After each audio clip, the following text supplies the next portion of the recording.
శ్రీ కల్వకుంట్ల తారక రామారావు గారు. అధ్యక్ష, ముందుగా శాసనసభ అధిపతిగా ఎన్నికైన మీకు హృదయపూర్వకంగా మా పార్టీ పక్షాన, మా అందరి పక్షాన కూడా హృదయపూర్వకంగా మీకు అభినందనలు తెలియజేస్తూ, మా పార్టీ అధ్యక్షులు పెద్దలు శ్రీ కేసీఆర్ గారు వారు దురదృష్టవశాత్తు వారికి కొంత గాయమయ్యి హాస్పిటల్లో ఉన్నప్పటికీ ఎప్పుడైతే ఈ ప్రతిపాదన శ్రీధర్ బాబు గారి ద్వారా మరి వారికి వచ్చిందో వెంటనే ఒక క్షణం కూడా సంకోచించకుండా, రెండో ఆలోచన లేకుండా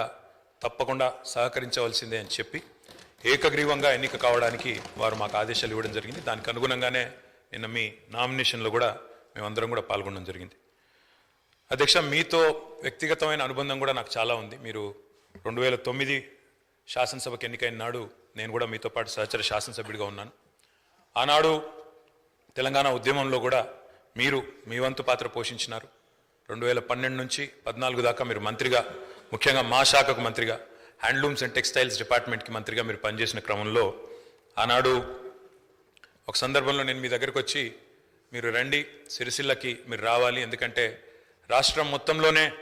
టెక్స్టైల్ అంటే సిరిసిల్ల కాబట్టి మీరు తప్పకుండా రావాలి అంటే మీరు కొంత సంకోచం వ్యక్తం చేసినారు మొదలు. మరి ఇప్పుడు ఉద్యమం ఉధృతంగా ఉంది,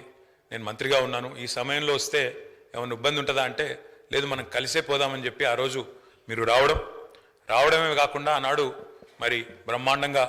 మీరు వచ్చి అక్కడ కార్మికుల సమస్యలు విని తర్వాత చాలా సమస్యల పరిష్కారానికి మీ స్థాయిలో మీరు కృషి చేసినందుకు కూడా మీకు మనస్ఫూర్తిగా ఈరోజు మళ్ళొకసారి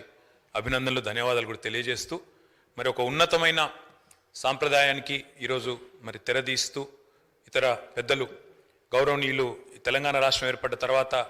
పెద్దలు శ్రీకొండ మధుసూదనాచారి గారు, తర్వాత శ్రీ పోచారం శ్రీనివాసరెడ్డి గారు, తదనంతరం మీరు, మరి వారు ఇద్దరు కూడా నెలకొల్పిన సాంప్రదాయాలు, కాపాడిన విలువలు, వాటన్నిటిని మీరు కూడా పరిరక్షిస్తారని మనస్ఫూర్తిగా ఆకాంక్షిస్తూ, మీ ఉన్నతికి మనస్ఫూర్తిగా అభినందనలు తెలియజేస్తూ, మరి ఇప్పుడే పెద్దలు ముఖ్యమంత్రి గారు, ఉప ముఖ్యమంత్రి గారు, మంత్రివర్యులు కూడా చెప్పినట్టు, మరి ఈ సభ అందరి సభ, ఈ సభలో ఉండే ప్రతి సభ్యుడి యొక్క గౌరవాన్ని, ప్రతి సభ్యుడి యొక్క హక్కులను, ముఖ్యంగా ప్రజల తరపున మాట్లాడే ప్రతి నాయకుడి యొక్క, ప్రతి గౌరవ సభ్యుడి యొక్క మరి గొంతును వినిపించే విధంగా ఆ బాధ్యత మీరు తప్పకుండా సమర్థవంతంగా నిర్వహిస్తారని మనస్ఫూర్తిగా ఆశిస్తూ, మరి ఒక సామాన్య ఎంపీటీసీ పదవి నుంచి ఈరోజు శాసనసభ స్పీకర్గా ఎదిగిన మీ